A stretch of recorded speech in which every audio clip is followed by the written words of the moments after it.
KYZGALDAK.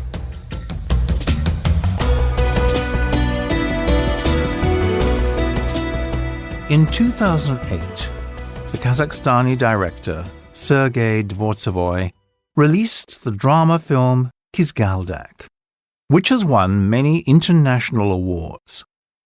The story begins with Asa, who lives in the countryside, far away from the other cities or towns.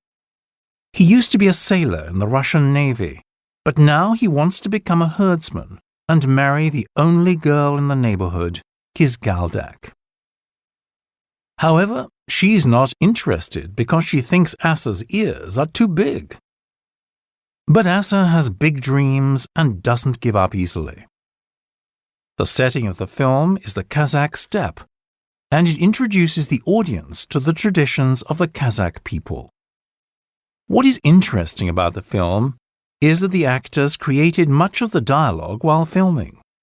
The whole cast gives a brilliant performance. Askat Kushinsherakov is excellent in the lead role as Asa.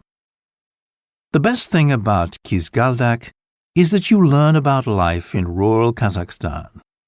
Also, the film has lots of really funny moments. Don't miss it.